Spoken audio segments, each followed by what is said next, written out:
Hello and welcome to some more Star Citizen. Today we've got a Lawmakers update. We are going to go through a load of questions that the law team from CIG, from Star Citizen, have answered about various community questions that have been asked over the last few months. Argo ATLS. What is the meaning of that acronym? They actually give a load of different acronyms here as well for other things, but ATLS stands for Assisted Transport and Loading System. So those are the Atlas suits, they're the Titan suits, the power loaders, basically.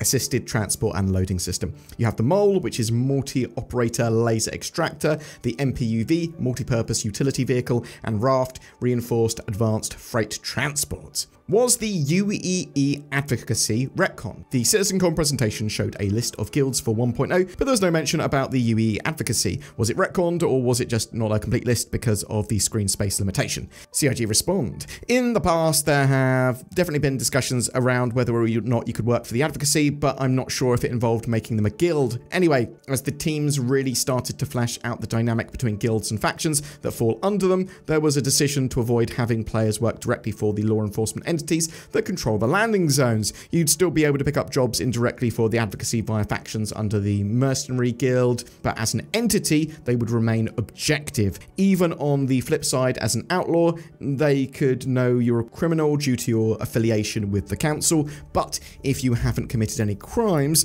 they'll leave you alone. How does the Terror faction justify the system being so exposed to Vandal attack? The Vandal can reach Terror with 3 jumps and pass through undefended systems. From Virgil, they can go to Nyx, from Nyx to Pyro, and from Pyro, strike Terror. How does the faction pushing for Terror to become the capital of the UEE justify their system of choice being so exposed to Vandal attack? Terror being 3 jumps from Vandal space would be a lesser concern to those in the pro-Terror camp. For them, the greatest threat to the UEE comes from within, like entrenched powers on Earth stymieing progress for their own self-interest and preservation. This isn't surprising considering that pro-Terror movement actually predates humanity's first encounter with the Vandal in 2681, prior to that in 2638. Terran Governor Asan Kiran brought the pro-Terror movement into the mainstream by proposing that the system secede from the UEE.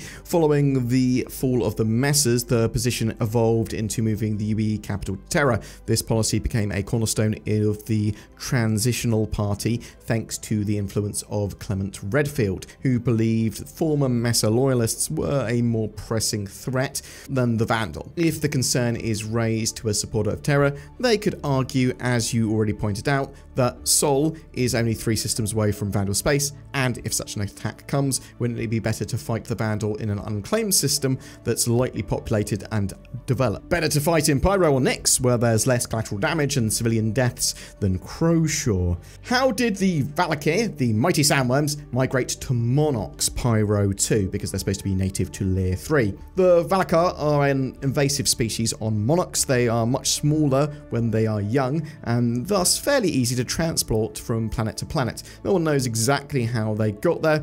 Some blame the smuggling trade, but at some point enough got loose on Monarchs that they established a breeding population, and the rest was history. What's the difference between Nyx 1 and Monarchs? From the descriptions, Nyx 1 and Monarchs are actually very, very similar. Both coreless planets that were heavily mined shortly after their respective systems' discoveries and subsequently abandoned, which led to many of the former mining bases being taken over by animal gangs. There's definitely going to be more info coming on what players can expect in Nyx as developments continue on the system. Even though both Pyro and Nyx are independent systems beyond the UEE's borders, the hope is that each will have its own unique feel, with Pyro showcasing life under outlaw rule and Nyx a more brutal life on the frontier. While we won't go into specifics beyond that right now, I did want to confirm that there will be incoming adjustments made to the existing available lore, like the Galactic Guides. This will be the case for all future systems too, as they enter active development. Much of the lore as it exists now was crafted for gameplay had a chance to be refined. As Rich Tyree described in the Stars My Destination presentation at CitizenCon,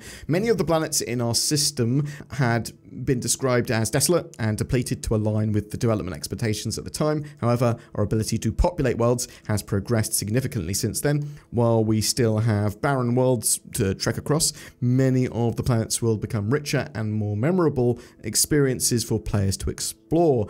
A good example of this is the evolution of the planets in Pyro.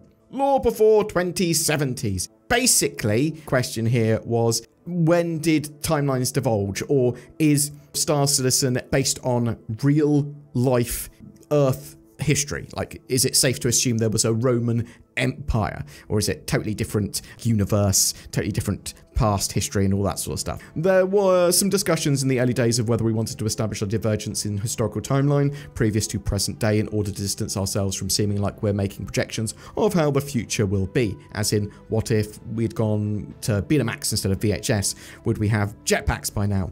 But ultimately, the decision was made to just stick with the current historical events for ease's sake, and then splinter our timelines in the future, and then chronicle our fictional progress with the time capsule stuff that we did. Forgotten Kruger Intergalatic, ?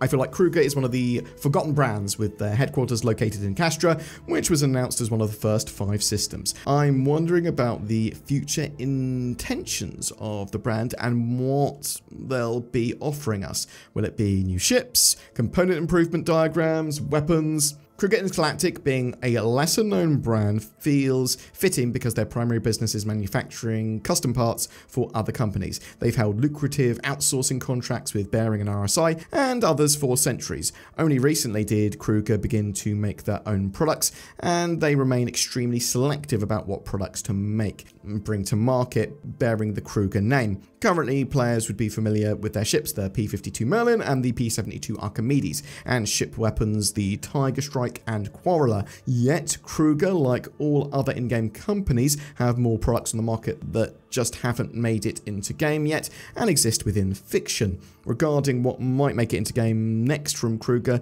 narrative can't say. That decision primarily falls into the dev team creating the assets with the intended function and guiding them to the right manufacturer.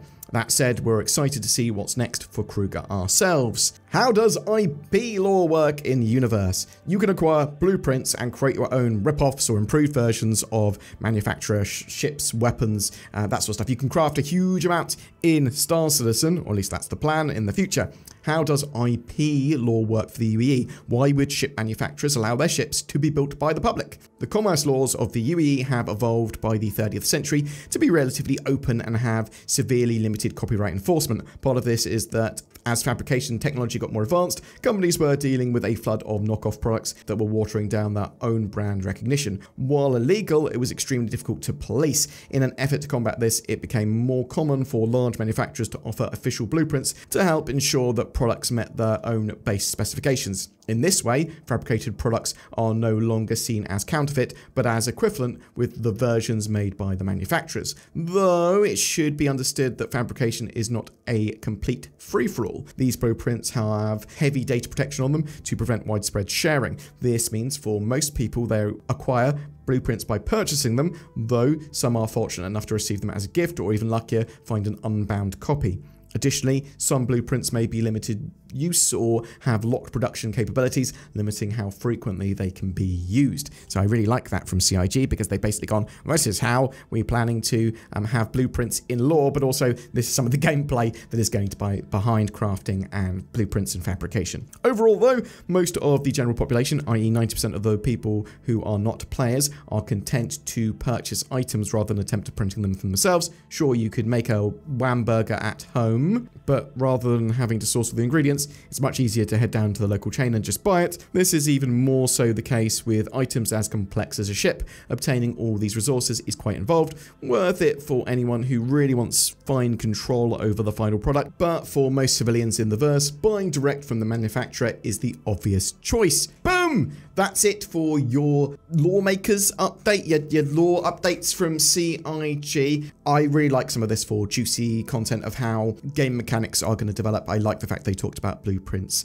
there. I like the fact they've gone, yeah, the sandworms in Pyro, they're an invasive species. They obviously weren't there originally. They're from Layer 3. Thanks very much for watching. Tell me what you think and share and all that sort of jazz down below. Oh, yeah. We haven't got an outro yet, Zin, for NordVPN for this month. So you should, oh, what's that? It's 2025. I don't want someone stealing my keyboard, and neither do you. Also, you can click the links below to get NordVPN. Everyone can agree on that, right? Yeah. Yeah. Have we decided on a ship giveaway? Yes, we're giving away a Mirai Guardian. Ooh. Yes. Ooh, that's exciting. A single-seater, powerful, heavy fighter. I do think the QI variant's better, but maybe you can upgrade it. We're not We're not giving away that one. Also, CIG have given this one. They've gone, you want a ship for a giveaway? You can give that one away. I've gone, cool, I'll have that. Well, I'll give it away. Also, click the join button under my videos to help support the channel further. Like, share, subscribe, do all that sort of jazz. Thanks for watching. Happy 2025. Happy New Year. Click the links, join the buttons, comment and subscribes, and all the other things.